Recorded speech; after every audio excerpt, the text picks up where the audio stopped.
How do you define the word success? Welcome to the Relive the Moments podcast. I'm John Lim.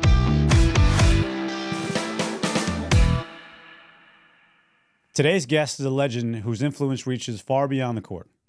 Chris Ward Sr., an athlete, award-winning coach, and a lifelong mentor. Chris spent nearly 4 decades shaping not just players, but entire programs and communities. He began his record-setting 2-sport captain at Summerville High School and went on to play scholarship basketball at USC Spartanburg, helping the team capture a district championship and reach top 20 national rankings. But it was on the sidelines where Chris built his true legacy, rebuilding basketball programs, inspiring generations of athletes, and leading his team to greatness. His 37 years coaching span is across 5 sports in 3 different states, and an undefeated season at Hastings High, where it earned him Section Coach of the Year in Westchester County. Since finding Chris Ward basketball in 2008, he has guided over 100 athletes to collegiate basketball through a rare combination of skill, mentorship, and life coaching, impacting families and communities along the way. His name has become a standard in excellence of youth basketball, and in Westchester, it is synonymous with the game itself. Please welcome a coach, a mentor, a builder of legacies, and a dear friend, Chris Ward Sr. Thank you, John. Very kind. Very kind. Good to be here.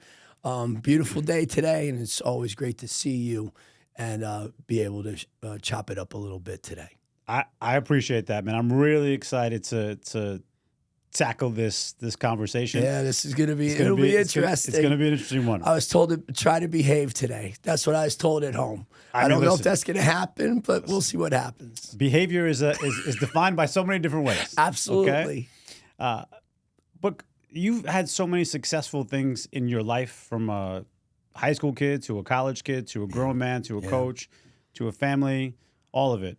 How would you define the word success? I define the word success by what your process is. Okay, I was very lucky, very fortunate to be in places and positions where every place in an environment that we were in was always about success. It was about doing the right thing, executing the right way, being prepared, not taking anything for granted. And then obviously you have to have some ability and talent as well. And then, and then doing the best with it, what is available, what you had as far as your God-given ability along with the coaching that you received. And I think if you take preparation, execution, mental toughness, physical ability, you put those things together and you try to perform at that highest level, I think that's success. Because I'll say this, I've had teams that were 7-12 when I first started coaching, or 5-13, that we got the most that we could possibly get out of them. We were 9-10, 10. We're like we just squeezed every bit of ability and emotion and passion out of them we could squeeze. We just happened to be 9-10. I think it comes back to process and execution. And what is your frame of mind? How do you want the standard to be? What culture do you want to implement with your standard? And I think if you do all those things the right way, then success will come if you've gotten everything you can out of your kids. So in a society of content that's built on failure, right? Like failure is popular. Let's see that. Look, when you and I grew up, it was, okay, you work hard, you succeed. America would like to see those very successful ones fail, and not in general. And then we love the comeback story, right? Like it's the Michael Jordan story from the Nike movie that I watched that I love, right? That scene where Matt Damon's telling Michael, the sales scene of telling Michael why he should be at Nike, and basically we're going to build you up. Yeah. Then we're going to tear you down. Then we're going to, how you build back up again is great. When it comes to your world, does success mean how you left it on the court, or is it tied to the winning? I'm a huge Nick Saban supporter, admirer. I'm a big admirer of Nick Saban, and he talks about the process. And if the process, if it's done right, the wins and losses take care of themselves. Right. We've tried for 17 years here not to talk about winning. We've talked about, okay, how do we approach what we do? If we approach what we do with the right mentality, if we physically prepare ourselves the right way, if we understand where to be on the floor, on both sides, offensively, defensively, we don't turn it over, we play the right way, the winning takes care of itself. It does. So I love that because I just watched the documentary America's Team, okay, Yeah. about the Cowboys. About the Cowboys. And, I mean, listen, I was a child when that happened. But, I was a little bit older than you. Yeah, you did.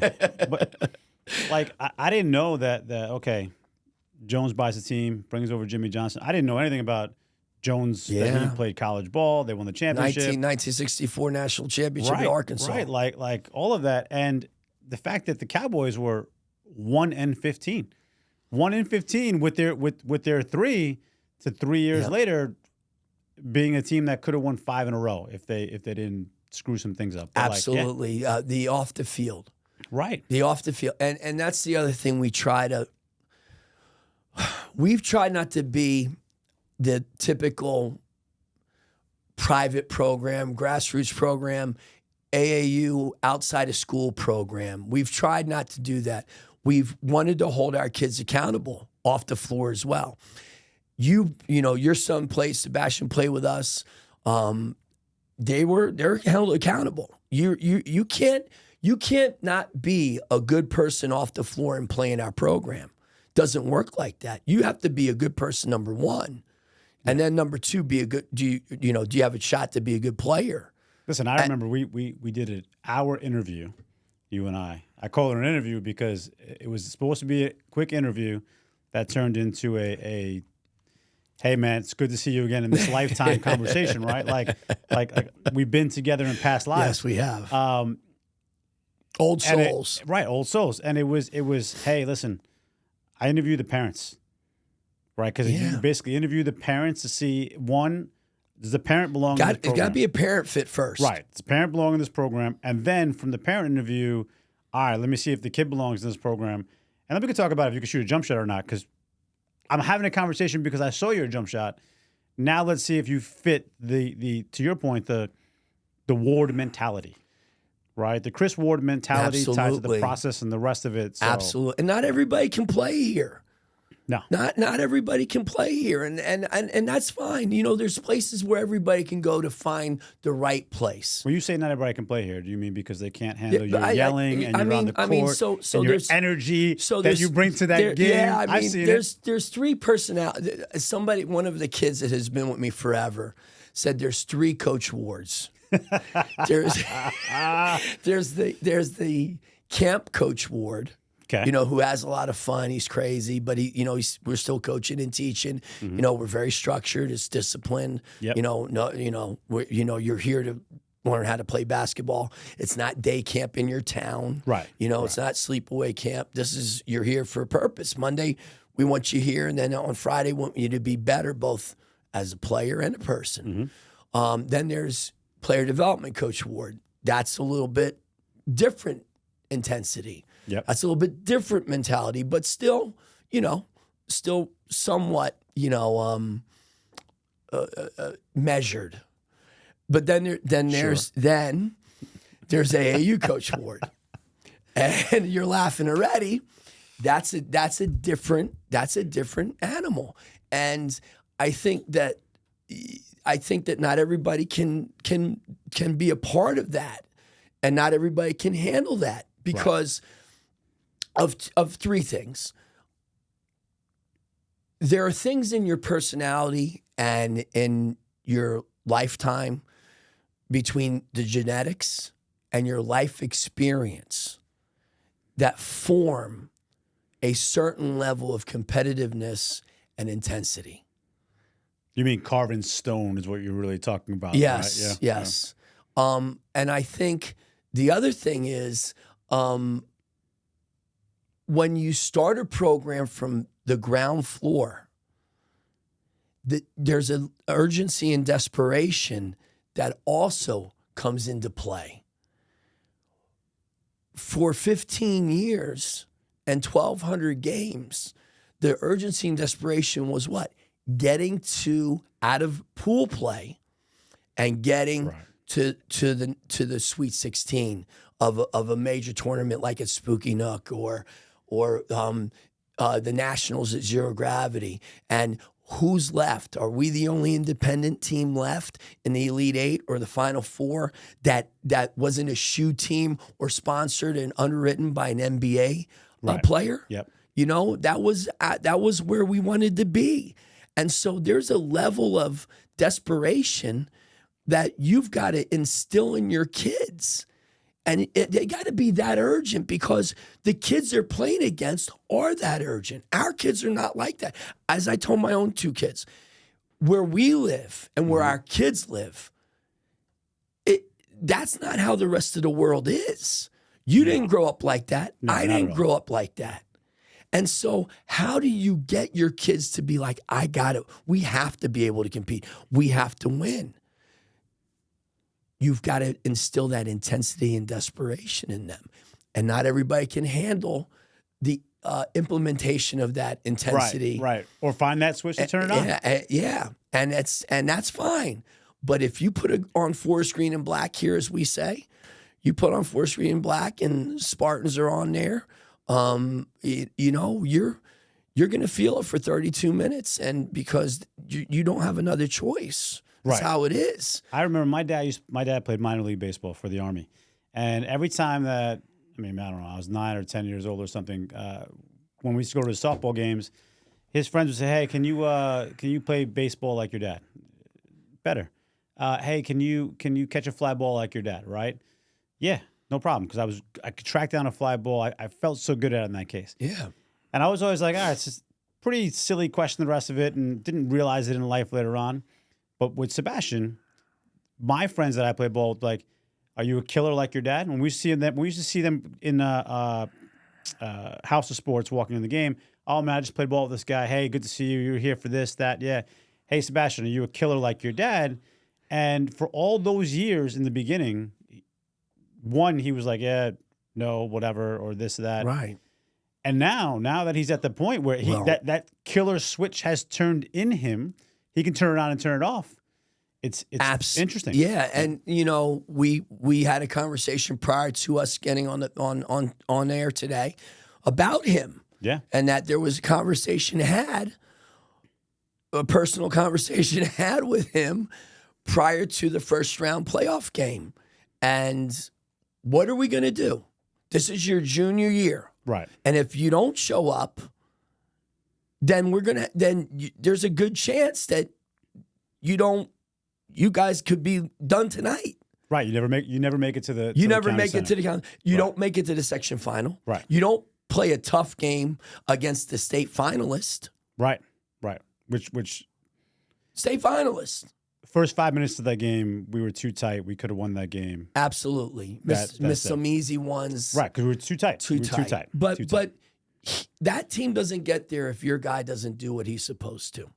It doesn't perform his role. And even beyond that, because, like I've always said, when you get to the playoffs, it's never normally the headline guys. Right. It's the guys that, who's going to be the X factor?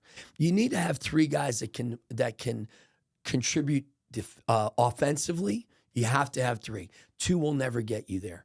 And he was that third guy. Yeah. He was that third guy. And a different game. And I want to go back to that moment where you're talking about, because I think it's important. I think it's important for people to know this about you, where and then we'll get back to like how we got here. But the game that you're talking about, it's a game at Blindbrook. It's before the playoffs. Yeah. It's a weeknight. Yeah. And you show up. I had time. Right? Yeah. Yeah. If we just sit there for a minute, you got a family, you got a business, you got all these things and all these kids, right? It wasn't like, hey, Sebastian was the kid or that kid. Right. There was other kids from the other team. Other kids from the other team too that were in the program with Sebastian was playing against. Yes. But like you're not even in the you don't even have a program at this point for their age group. They played. I think it was the first year they played without you being out there every day. Correct. Your last year of the program of that AAU side, yet you still find time to show up. That I think has been. It seems that that's something instilled in you that you've had forever, or is it something that you just got as an adult? Forever. Because my wife Lisa asked me 3 or 4 years ago, do you regret not being a college coach? Do you regret not being a high school coach forever and winning 300, 400 games, whatever? And I said, no. I should have called her before this interview. get some deeper questions. I said, no. I said, I got into coaching because I wanted to touch as many people, help out, affect, develop as many kids as I could because I love coaching. Not that there's anything wrong with being in a Hall of Fame, high school Hall of Fame or college. I didn't get into coaching to be in anybody's Hall of Fame. I got into coaching because I wanted to have an impact. I felt like I had enough knowledge from who I've been exposed to and who I've seen coach that I could help kids get better in the game of basketball. I didn't dream about having my own program like I do now, for the last 17. But I like the fact that I have my own program. We run a clean program. I didn't have to sell my soul to the devil to coach at the collegiate level. And when my kids are no longer playing here, that doesn't mean I still don't care. That doesn't mean I still am not going to watch them play if they're still playing in a uniform. Yep. That doesn't mean I'm not going to continue to try to mentor them and help them in association with their high school coach or their college coach.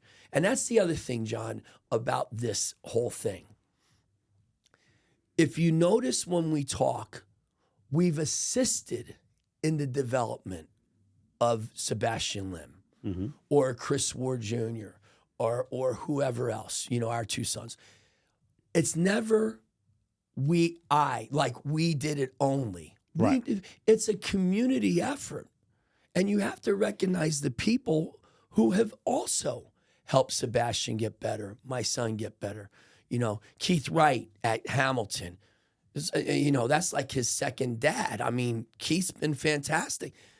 Chris is still involved in the program there. It goes beyond it for us. Of course. And here's the other thing. Years later, I told the kids, I said, as long as you don't commit a felony, you're good here.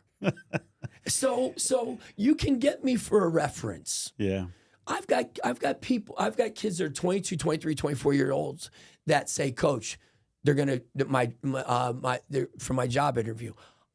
Can you give me a recommendation? Right. That's 6 years after high school. Right. Which is crazy. So you said something that basically is like an oxymoron. First, I do want to say that to your point about other people helping the community, had Sebastian not had a switch of coaching, right, to John your Aguilar, dear friend, and I admire him, John, right? One of the best teacher coaches in not just in this section, in the state of New York, hands down. And he's hands so down. Understated. He is. He's so modest. He's so humble. Yep. Just a wonderful human being. I got a chance to coach Jason this past spring. Obviously Jason probably won't be with me because we're now local. After we went off the road, he's probably going to have to move on to greener pastures, as we say. But what a nice man. Yeah. And to your point, a great teaching Oh, coach. teacher coach. Right. Teacher right. coach. So going back to the oxymoron, because what you said was like, hey, what your wife said was, hey, do you regret not having this program, right? Not being Hastings and say, okay, the all-time leader, the Hall of Famer, the rest of it. Yeah. Now, you've risen above it in a very interesting way that I'll touch on later. But right now, as a competitive individual that you are, Sure. okay, the idea that, hey, I'm going to get into coaching, great. Of course, I'm going to help kids, great.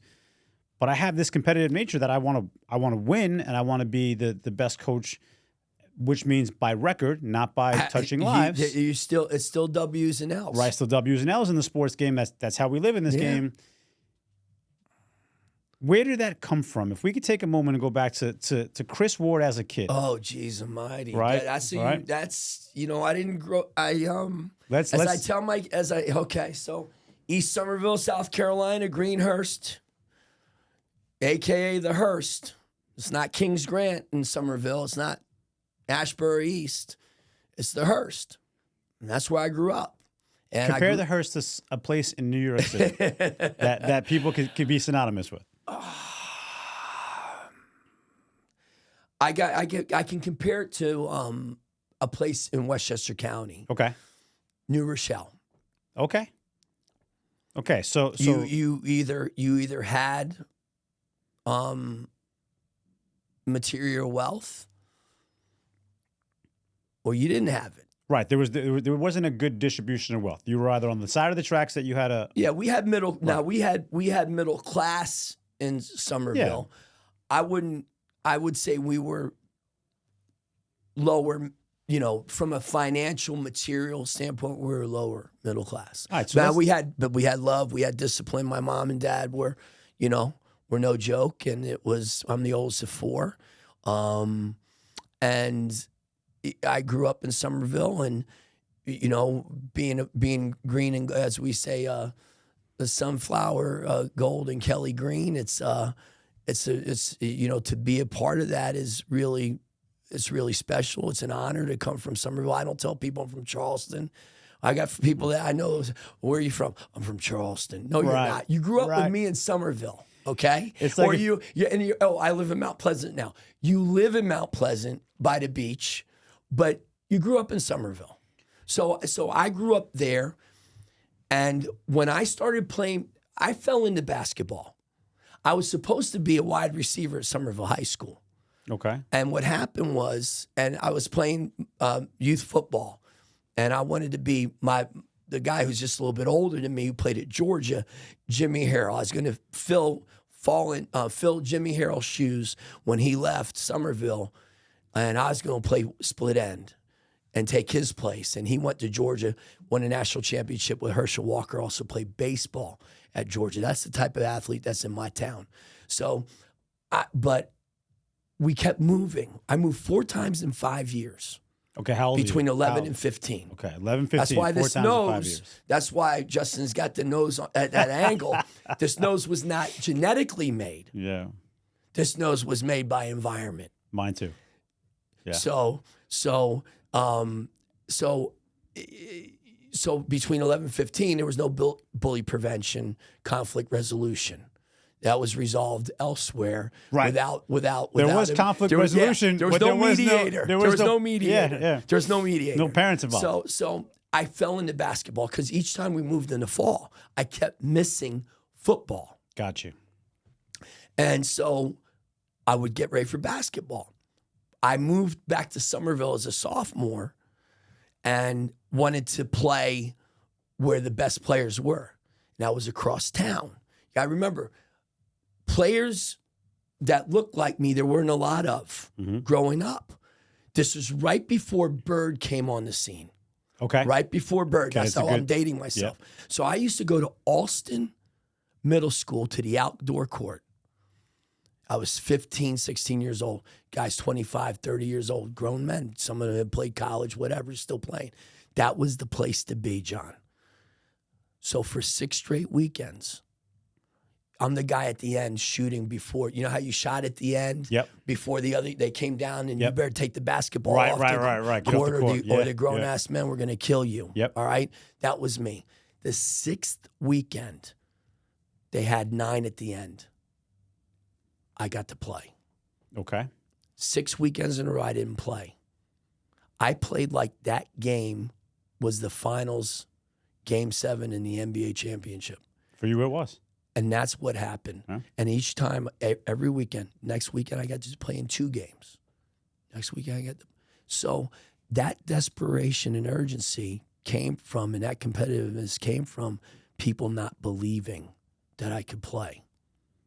I was too small, not quick enough, not this, not that, not athletic enough. Is it desperation? It's or desperate. No.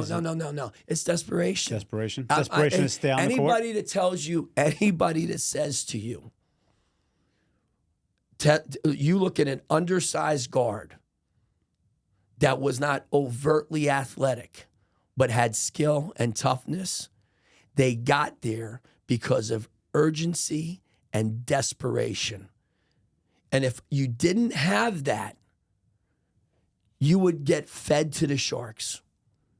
And you would be, and in basketball, there's 5 of you. You can't hide. No. So either they smell blood in the water and they exploit you, or you kill them. Right. There's no other. And I hate to say this, but I'm going to. I don't care, because we're here, and I don't care who. It is what it is. We're having a conversation. Right. I told your son many times, and my son many times, I want you to stomp their belief in themselves out. You have to stomp their hope. Yeah. Crush their hope. Now, after the game, you shake their hands. Great game, but we're not dirty. But we're gonna beat. We have to beat them. Right. And so that's where that came from. Growing up, in Summerville. Growing up in the Hearst. What made having you having to go across town to go play some ball? To go play, and then having to earn that opportunity to play there. What made you move 4 times in? My dad was in the retail food business. Okay. So he kept getting promoted, and we kept moving. Gotcha. So we moved from Summerville to suburban St. Louis, Missouri, Kirkwood, Missouri. I live right across the street from Kirkwood High School. I was the ball boy for the Kirkwood High School basketball team. Then I went to rural Western Kentucky, Central City, Kentucky, population 5,500, Muhlenberg County, and there was nothing but basketball. Nothing but basketball. And then I went to Richfield Park, New Jersey, and spent my 8th and 9th grade years there in Bergen County, and then went back home my sophomore year back to Summerville. So would you say basketball saved your life or yes. created a path? Shit, no, saved it. Saved it. I've got, there were 2 opportunities to make easy money. Obviously, being in Summerville and being so close to the water, you can certainly get involved in the import-export business of illegal pharmaceuticals. Yeah. Had offers, had opportunities to do that. I declined that. Later on, when I got older and was struggling as a coach in New Jersey, I was offered an opportunity to answer the phone in an office in the Bronx because there was no legalized betting yet. Yeah. And while I was coaching, I was going to have that opportunity because the money was great. It was $800 cash a week back in 93, 94. It was like $1,500 now a week. And I said, there's only 3 things bad that are going to happen. And that's number 1, I go to jail. Number 2, I'm dead. Number 4. Number 3, I end up doing both. And number 4, I end up not coaching. Right, and my coaching career is done. Yeah. It's done. And so I sucked it up and slept on my sister's floor of her apartment with the futon pillow down, on the futon pad on there, and stayed true to doing the right thing. I tell that story at camp. The kids are stunned that I tell that story. It's a great story. I mean, there's so much irony in you and I and our we have connection. very similar. My dad had that same invite. Like, as a dad with 4 Yeah. kids and not being able to afford like food for that matter. We had food stamps. Yeah. He had the same invite to do so because of how he grew up and where he grew up, and he would have lost his job at the post office had he gotten caught. To your point, like you would have lost your benefits and these things. So you had to turn things down for either your kids or for the future you. And for you, since you recognize as a child, like basketball saved my life, I'm not willing to sell that. I'm not willing to sell that for anything. Can't sell your soul to the devil. Right. I tell the kids all the time this. I tell our kids in our program, anything that's supposed to be easy normally is going to be illegal. Yeah. Yeah, it's a great. Anything that's going to be easy normally is going to be illegal or not above board. Right. Against the guidelines. And you can't sell your soul to the I knew that as long as I kept going in a positive direction and tried to do things the right way, that at some point I was going to get an opportunity to do something good. Did I expect it to be my own program? No. Did I expect to be a professional coach? Yes. Honestly, did I expect it to be the way it's been and been as successful both from a personal and professional, from a professional standpoint, and then personally to be able to support my 2 kids and my wife and my family? No. We listen. You're a celebrity in the county. Like I don't know about all that. I mean, it's definitely like you definitely are. Your name is synonymous. Like, hey, listen, where'd your kid play?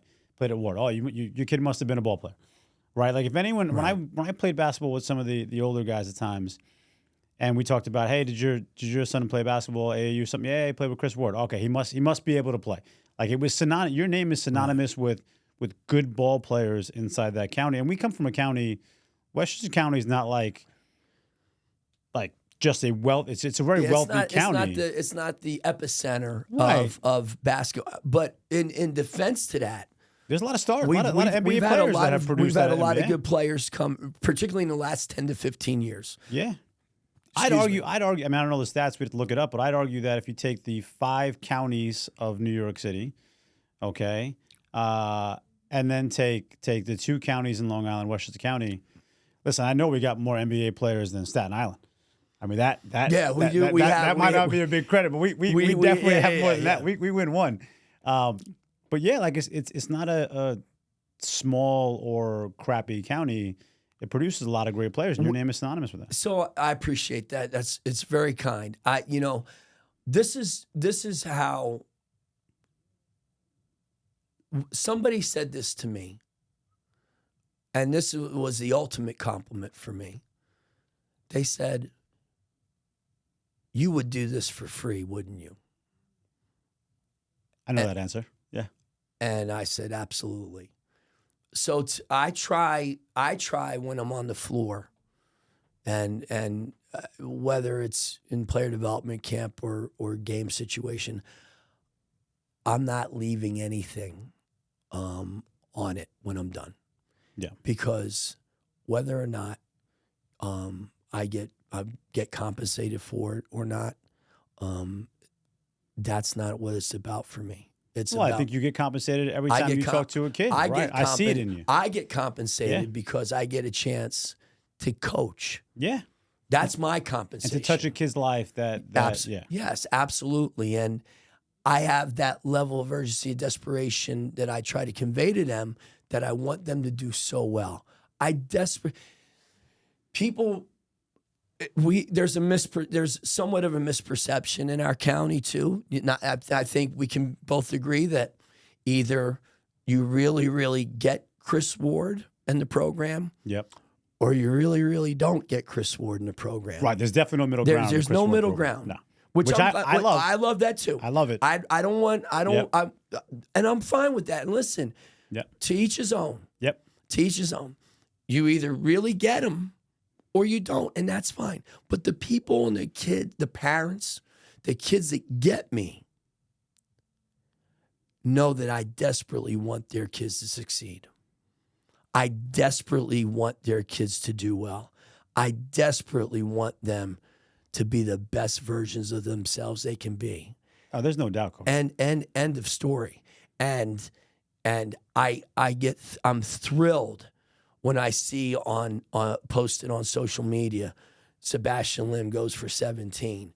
I'm thrilled when when Christopher was playing for Keith Wright, another outstanding teacher coach, does a great job year in and year out. Everything always changes at Hamilton. He's superb.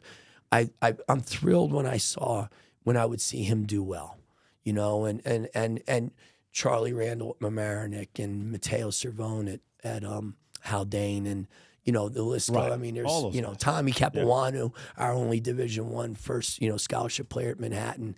That was a thrill to watch him sign a scholarship. I mean, I desperately want them, because you and I both know the time of being an athlete is finite. So slow that down, Coach. I mean, I'm 47. I'm trying to play twice this weekend. The time is a finite amount of time to play. So, what do you want to? How do you want to remember it? Yeah, I want them to remember, like, man, it was fantastic. Everything that I could ever have imagined, it was, and I want to help. I want to help facilitate that. I want to be a conduit to that. and I think you are. So I want to take a step back. So Okay. we now know that the basketball at a very young age shaped you. It did. Okay, now you get out of high school, you play college ball. Yeah. Now you got to be an adult. Okay, before Chris Ward became Chris Ward basketball, Chris Ward as an adult, like, give me a moment in life in your 20s that shaped you to be who you are today. Okay. I'm gonna go. I've had a very good high school career. I went to a national that we were NAIA at the time, and at USC Spartanburg, now it's USC Upstate, my alma mater. And I was a member of the team. I came off the bench. My role was very limited. I didn't handle that well. My coach and I did not see eye to eye. My college coach and I, fantastic coach, won a national championship, won the NAIA national championship at USC Spartanburg. Jerry Waters, God rest his soul. He won a national championship. He won a ton of games there. He's a legend in the state of South Carolina. We did not get along well. And I left. We left. We were in a meeting, and the meeting almost came to a physical altercation. All right, let's frame this. So now it's you and your college coach. How old are you? Post-exit meeting, I'm 21. Okay. You Going were a into senior? my junior. You were a junior. I redshirted in baseball collegiately. Okay. At Charleston Southern University. I missed basketball, so he signed me summer of my redshirt sophomore year. Okay, so now this meeting that we're talking about is you're exiting junior year. Mm-hmm. We have our exit meeting. Exit meeting. You're 21 years old, Mm-hmm. and now you and the coach. And you'd already played what, 1 or 2 seasons? with him? My second season there. Okay. Yeah. Okay, so now we're in the room. It's you and your coach. 2 seasons. The end of the second season. You're 21 years old. Yeah. Relive that moment. So we it started with what my role was going to be next year.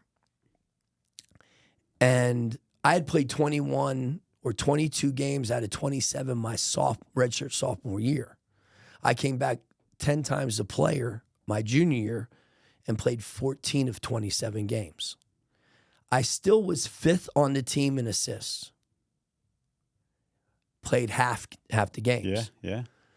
So I was more than capable, more than ready. I'm not saying I would have been an All-American but I should have.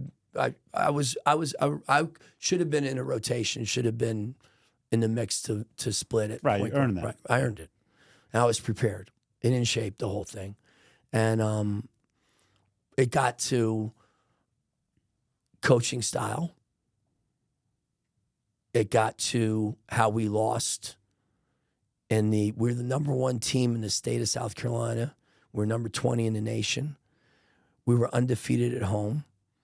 We were 22-4. Our 4 losses were to Ole Miss by 12, Weber by 6, and Weber was a top 10 team. We lost to Limestone. I forget what the other 2 games were. They were all legitimate losses. Ole Miss was we were down 6 at Ole Miss with 3 minutes left. That's how good our team was. Wow. And it got to coaching decisions, and I questioned a coaching decision he made because we beat Presbyterian College, who's now in the Big South. We're now in the Big South with them. We beat them 85-76 in an up-and-down game because they did not have the athletes to play with us. He put us in a 2-3 zone in the first round of the tournament at home, and we lost 61-58, a 25-point scoring differential margin in the margin. And I told him why we lost, and he didn't appreciate it. And he came from a poorer background than both of us. Okay. He came from Glenville, Georgia. My dad knew where Glenville, Georgia was. Tough place. I wasn't backing down. He wasn't backing down, and we had to be separated. Wow.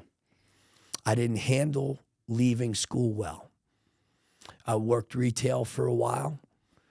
My guy who's like my big brother, Mike Albert, gave me an opportunity at 24 years of age to be the defensive back coach and the wide receiver coach at Fairlawn High School in Bergen County.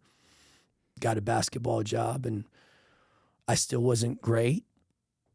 I turned it around when I went back, ironically, in my 30s. I kept coaching, but the second chance to go back to school to finish and get that ring as the assistant coach to Gary Nottingham, who ended up going to Illinois after that and was on the Final Four team, that changed it for me because I was in that. And I worked in the town of Fairlawn. I worked for the road department. Okay. I was in civil service. 3 o'clock in the morning, water main break. We're paving the road. I did that for 3 years and still coached. So I wanted to, but I knew that coaching kept the light on for me. Does that make sense? Yes, totally makes sense. That was what kept me. I got goosebumps listening to the story. That's what kept me going. So the coaching, when I had the opportunity to go back to coaching at Fort Dorchester High School, the rival school that was built because Summerville got too big. Summerville High School is 3,600 students when I was there. Wow. So we have 3 schools now. Summerville High School over 3,000, Fort Dorchester over 3,000, Ashley Ridge over 3,000. 3 schools now. It used to be 1 school. Those are the high schools? Yeah. Wow. 3,000 students, all of them 5A. Yeah. But anyway, John Bagwell gave me a chance to go back home. God rest his soul, the former head coach was like our brother. My brother Michael and I, he was like our brother. Passed away in a car accident. Head football coach, 35 years of age, died. Wow. But he gave me an opportunity to come back to coach football, basketball, soccer, and track at Fort Dorchester. And I started working on getting my degree. Was going to college at Charleston, and Coach Nottingham gave me the opportunity to go back to USC Spartanburg, get my degree in 99 at 35. Did you just say you coached basketball, track, and football, basketball, track, and soccer, girls soccer? Okay. Yeah. So you had a ton of free time. Yeah, yeah. And then I went back and I was afforded the opportunity to go back. I lived up at Spartanburg, and I was a student assistant, and finished up my last year. I had 1 year left. When Coach Waters and I went nose to nose, I had 1 year left, and didn't get a chance to go back until 13 years later. Why was it so important for you to go back? I had to. My dad was the only one of 11 out of a West Virginia town called Burgoo, West Virginia, in Webster County. They say at the end of the road, that's where you find Burgoo. And he was the only one of 11 in his family to get his college degree. And his father moved them out of Burgoo because his dad ran the general coal store, coal company general store. And he went to Dunbar, and then he went to the Army And he got his degree through the Montgomery GI Bill or whatever, the GI Bill. Right. And he went to University of Charleston. At the time, it was called Morris Harvey. And it meant, and I knew that I could not continue coaching without that degree. And I knew it was unfinished business. And I don't like unfinished business. No, you don't. Did you feel it wouldn't give you a you say you couldn't finish coaching, couldn't continue to coach? I couldn't coach professionally without the 4-year degree. Okay. So it wasn't like a, hey, for my kids that I'm going to coach in the future, I need to have this. It was more of like, hey, I need to finish so I can go on to doing what you want to do. Correct. Right. So you wanted to coach professionally. Yes. And that didn't happen the way you wanted it to happen. No, it didn't. And I interviewed, the funny thing was, after I got my degree, I interviewed with three schools, phone interview. And at this time, the word in college basketball for assistants was loyalty. How loyal are you going to be? That meant, were you willing to do anything and take the fall? Right. As a head coach, because there's no NIL. There was no transfer portal. There was none of that. So there was booster dinners. There was absolutely booster money and wherever else it came from. And I was not willing to be loyal. Yeah. It's funny how that word is used positively, negatively, or so many different ways. Absolutely. That's why I've tried to run our program in the likeness of being clean. We don't steal players. If a player leaves a program and wants to come here, the parents and the player want to come here, fine. Mm-hmm. Am I going to solicit? And you already know the answer to this. Have I solicited kids to come here? Absolutely not. We'll never do that. Never. I mean, you just listen to me as a parent because I'm really a cool basketball dad. But yeah, absolutely. Well, you know how we do this. Yeah. And that's the other thing. Playing at the level that we played at for 15 years, from 08 to 23, people don't realize this. No tryouts. No recruitment. You had to be involved in player development or camp to have an opportunity to put on a uniform. So those kids came up in our program. Right. So it was a European-based system anyway. Sebastian was at camp for how many years? 5 years? Yeah, three to five at least. 3 to 5? Right. Yeah. They came up, and then if we felt like they were good enough and we were fortunate enough to have a lot of good players and parents that got it, that's what built our program. I think we were the only program in the country, I know on the East Coast, that played at the level that we played at against anyone, any place, any time, built on that format. Right, the European style format.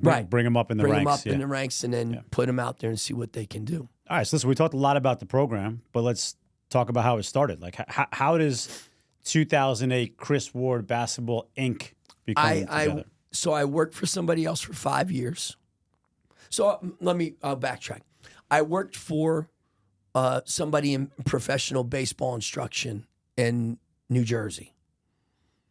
And I learned the structure of instruction. Does that make sense? Structure of instruction. Yeah. So how do you instruct and the progression level? Then I left and I went to work for somebody for 5 years in basketball. And it was at the point where I needed to move on. I picked probably not a good time because it was 2 weeks after the housing collapse of 2008. The worst economic crisis in our country's history since the Depression. Right. It was crazy time. It was a crazy time. To open a business. I did the same. But I did it because it was time for me to move on. Oh. And in 2008, the kids came, and we started in the glorified racquetball court at Elmsford.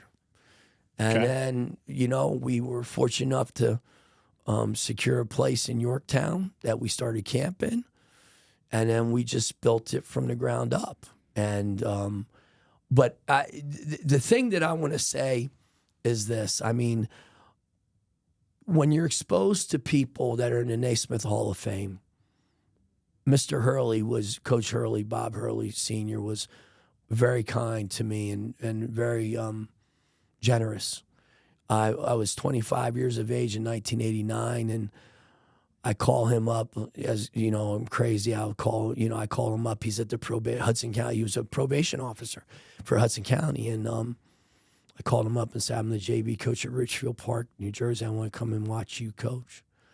And he said, "That's fine. We're at the Jersey City Armory. They had just opened it up for them, and they were practicing there."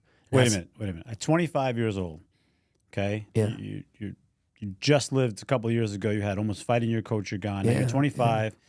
You're in Bergen County, right? Yeah. Right? Sleeping Yes. on your sister's couch. Yeah, the whole thing. Yeah. Coaching basketball now, right? But football, basketball, Football, basketball, right? And baseball. Yeah. And working as a civil servant. Trying to, doing What that in too. the world made you? Okay, so just to shape this for everyone listening, there are no cell phones. There's no way. There's no internet to look it up. Like No. you got a phone book that has yellow pages and white pages. Or call information and Right, get the right. Call get the information. Hudson County probation office number. So what made you call him, and two, how did you even find him? Okay, so my JV coach, the late Rich Wainert, his brother, the late Lou Wainert, he just passed, my JV coach at Richfield Park. His brother Rich played for him at St. Anthony's. And he ironically, sadly sadly as well. And they had somebody, I think, had said something. I think Mr. Wainert said something to him about me, saying I was coaching and I wanted to come down and watch him. Okay. And so I called him. And At his office? I called him at the Hudson County probation office. And I said, I want to come down and watch you coach. And this is the year that Bobby Hurley Jr. is a senior. They win the national championship. Terry DeHare, Roderick Rhodes, sophomore. Danny Hurley, sophomore. Oh, my goodness, the big kid out of Seton Hall. Jose Ortiz had an Irish kid, Tough Nut. They were really good. They won the national championship. And I sat there. He never said a word to me. He nodded. I watched him run practice. I'd take notes. I left. We never said goodbye. We never said hello. And then I worked his camp in the summer in Ridgefield, New Jersey, between Ridgefield Park and Jersey City. And an assistant coach, and I think Coach Hurley also gave the blessing to them. Eddie Rich was the assistant, and then Coach Hurley, and they recommended me to come to 5-Star with Coach Lee Klein and Lee Klein and Howard Garfinkel. Would you say that Will Klein, Lee's the son? Would you say that moment that you decided to cold call, arguably the most He's the greatest high school famous coach? Yeah, and He's definitely by far the most famous coach in New Jersey. He and Morgan Wooten out of the math thing, Coach Hurley, Bob Hurley Sr. out of Jersey City, that's it. Right. He is the Vince Lombardi of high school basketball coaching. He's an icon. He's an icon. Right. He's synonymous with high school basketball. Absolutely. Right. Not to mention what his sons have done in the collegiate level and professional and so forth. Absolutely. So you cold call the top. Yeah. Right. You get there. You go through all these programs. Would you say that did that give you the courage to eventually, in that crazy time of 2008, to say, hey, it's time for me to take all that I've been through, all that I've gone, that grit, the fight. Yeah. It's time for me to ink it, right? Ironically, it's ink, right? Ink it to a company and start building a program. Yes, absolutely. Well, I'm going to say this. My wife, Lisa, believed that it could be done. And was she happy about the timing? No, shoot, we got two. How old were our kids? I mean, Ward was born in '04. Me was born. So I've got a 3 and a 4-year-old at home. I'm going to go out on my own and start this. But my wife saw the value in me from a financial, being able to financially support my family. So, Because if she didn't believe that, then we're not here. We're just not here. No. I don't know what would have happened. But So she believed in it. And as you know, she's the technical brains of the she's really the big boss, thank God. She does the administrative stuff. She does the website stuff. She does everything for Chris Ward Basketball Inc., which allows me to stay in to be in my space and be the best I can be in my space. well, listen, a shout out to her, because without her, to your point, and the credit you just gave her, Sebastian would have not had that experience. So yeah, I mean, there's no Chris Ward Basketball without her belief in her trust in the crazy guy that she has to deal with. So, well, listen, we can't even get close to ending this interview without asking, like, what is a moment? I won't call it your favorite because there's so many of them. sure. But let's relive a moment in Chris Ward basketball that sticks to your mind constantly. Can I give you 5 quickly? Yeah, 5. yeah. But now you got to rank them. You got to go 5 up. Oh, Or what? Or yeah. oh my God. You did it to yourself. You put it on yourself, right? Can I shoot 5 in a row? Now you got to rank them. Number 5. I'm going to say this is the number 1. Okay. I'll go 5-1. Okay. Go 5-1. 5, winning the first championship. Whatever that, we've won a bunch, but winning that first championship with the forest green and black, winning that first championship. There's there's nothing like that. There's nothing better than winning a championship. Absolutely. And then having the kids have the uniform on to represent the program. Yeah. Nothing like it. Name on the front of the jersey. Absolutely. Yeah. 4 probably the team that went down to Florida in the Division II Nationals, and they won the pool. They beat a team from Indiana. They beat a team from Florida. They beat a team from Virginia. That's when I kind of knew that we were going in the right direction. They got out of pool play at the D2 Nationals, AAU in Florida many years ago. Team was great. That was our first really, really good team that we had college kids on it. Number 3, winning with the last group that I had, the Walken, Cohen, that group. Yeah. When we won Jim Rad up there to silver, we should have won gold. We had a layup that we blew, and then we lost in overtime. They put us in the silver, and we won 3 in a row. We played 3 in a row, and that group, very special group, we won the silver Jim Rad up there. And then number 2, winning platinum at Hoop Group with Sidney Thibault, who was at Hopkins, 3-time Defensive Player of the Year, Centennial Conference, had a great career. Miles Jones, who was all league, all conference, all section, all state. We call it making the 4. Kobe Martins was a really good player, played at Catholic. Jason Seigel from Scarsdale played at Lehigh. Yeah. Damani Meredith, Damani Frazier, very special group. That would be 2. And then number 1, my son's group that went down to the Zero Gravity Nationals and got to the quarterfinals, went 5-1 down there. We lost a heartbreaker to Team New England by 6 in the quarters. And Middlesex Magic had 5 Division I players. We would probably had a chance to see them in the semifinals, but to spend my week with my son, and he played fantastic down there, and that team played really well. Charlie Randall, Jalen Savage, who's first-team All-American from Nazareth, Brandon Harris, All-Conference from Sage, Jaden Waregi from Utica. That whole Charlie Randall was on that team. Jason Schofield was a young 16-year-old who's a starter at Marist. Spencer Rubenstein was our glue guy. Great player from Jersey. That was special. That was 5-1. We were the last independent team to get that far. Everybody else that was there was either shoe team that finished in the Elite Eight or underwritten by an NBA player. So those are my 5 best moments. I love how you have 5 already in your head, and if I asked you for another 5 more, I guarantee I could come up with another just quick. 5. Like I could come up with another 5. Your memory is tied to your passion of what you do, and it exudes out of you, which is super special.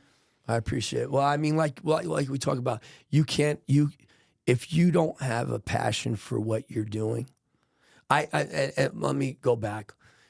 You have to be sincere. You have to be authentic, and you have to be intense, and then you need to have knowledge. In that order, right? Because if you don't have the first 3, you can't be successful at with the 4th thing. All right, you don't even get to the 4th thing. Since we're giving out numbers, and you are a coach, I would be remiss and foolish to everyone listening, and will listen to this in the future. When you talk about success and the fact that you've had so much of it and you've gone through it, what are some tips?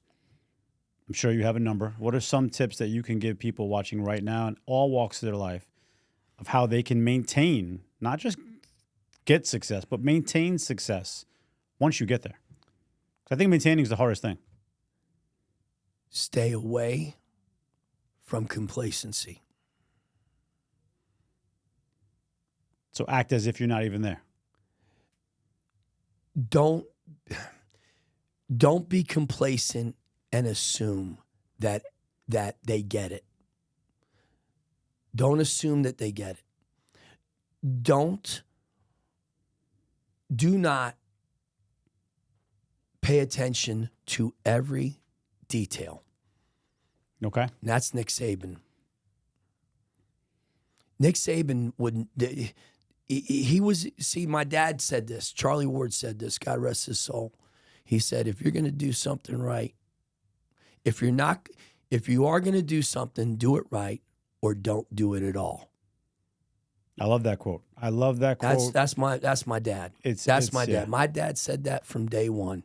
And if you're good, I always say this when Sebastian's with me and whenever I coached him, Sebastian, has Coach Ward changed in 5 years? No. He'd say, of course it's no. And I said, is Coach Ward going to change in 5 years? No, you're not, Coach. I haven't changed for 37 years. I'm not changing. I'm going to still be specific in attention to detail, and I'm not going to let anything go unnoticed. Because when complacency happens is when you no longer are successful. You will lose your success. Yep. And you'll fail, and you'll get fired. I agree. At some level. So the key to take away with that would be one word, right? It's complacency. If you always look at it and say, hey, am I being complacent in where I am in life? You don't always have to have the foot on the gas per se, but you cannot sit there and be complacent like it's going to come to you just because you made it. Correct. Okay. Because in order to keep the success that you've had, maintain it, you've established it. Great. Now you've established success. How do you maintain it? How do you keep it? If you're complacent, you lose it. Right. Right. See, most people give advice of how to maintain or keep. I think what you just gave is even more valuable because maintaining and keeping, you can look at it many different ways and take many takeaways. Right. But knowing how you can lose it is probably more valuable than knowing how you can maintain it. And this comes back to desperation and urgency from how I grew up.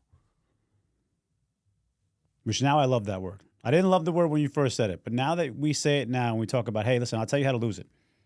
I'll give you ways to maintain it if you want to, but my way is not the best way, but I can tell you right now how to lose it. And desperation, which sounds like such a negative word, you've turned it into that positive. Hey, use that desperation as that fire and that grit. That's it. To create the urgency to then get to where you got to go. That's the only, I don't know any other way. I just don't. I can't do it any other way. I've got friends, I've got coaching friends of mine that say, well, why don't you have more than one camp? You branch out. I can't do that because if I'm not there hands-on to see it and control it, then I know it won't be done the way that I want it done. Mm-hmm. And now it cheapens what our brand is. It cheapens the quality of what we do. And I'm not knocking. There's plenty of coaches that have camp and all. But for me, for Chris Ward, we have one camp. Right. I think people forget. Like if you think about it right now, okay, if I invited you over for dinner and I'm like, hey, listen, we're going to cook this beautiful Italian dinner, whatever. Hey, John, I love this sauce. What are you going to use for the sauce? I'm going to go buy ragu off the Stop and Shop shelf. You would look at me and be like, ragu? People don't recognize that Chef Ragu was a famous small chef. Yeah. Whose sauce was so amazing. Yeah. Right before the war started, World War II, that after the war, when we had the boom, a capitalist came around, hey, the sauce is amazing, let me take it, bottle it, and market 50 years later, it's considered the cheapest, not greatest sauce that you could imagine, not even associated with Italian. It's like, oh, you must not know how to make sauce. Right. So for your point of what I used to eat before I married an Italian. Right. If your wife was like, "Hey, I'm cooking ragu tonight," are you Italian? There's a running joke in our house that, that all right, if you don't want to do sauce tonight, I'll go get a jar of ragu. Which is what I grew up on. Which is why not branching out has kept you to be Chef Ragu, not ragu sauce. Correct. Right. So a testament to you for that. So if anybody wants to find you, reach out, how can they do that? Through the website, chriswardbasketball.com. I'm on Instagram. Also, you can direct message me. Now, if you direct message me, I can direct message back. I know how to do that now technologically. Justin's laughing hard too. He's laughing. So and then we're on Facebook as well. Chris Ward Basketball Inc. again, and then on X at CWB20. And I go up on X and post stuff. When I post, as you know, I don't post for likes. Yeah. I post for honesty. Not everybody appreciates my honesty with regard to our approach in basketball in our country, but I'm on at CWB20. Perfect. I'll make sure that we put all that in the podcast. Chris, it was really good having you. John, love having you part of my life. This was like us, like just being at a restaurant or being out, after the game, post game, and just talking. It was fantastic. Yeah, it really is good. Everybody watching, thank you for joining us today with Chris Ward Sr. at Relive the Moments. Please like and subscribe, share this around. These stories are meant to help you and others relive the moments through our guest to find your passion, find your purpose, and find ways to continue to grow and maintain success. Thanks for coming on. Thank you so much for having me, John. It's been a blessing, and I'm honored. Thank you so much.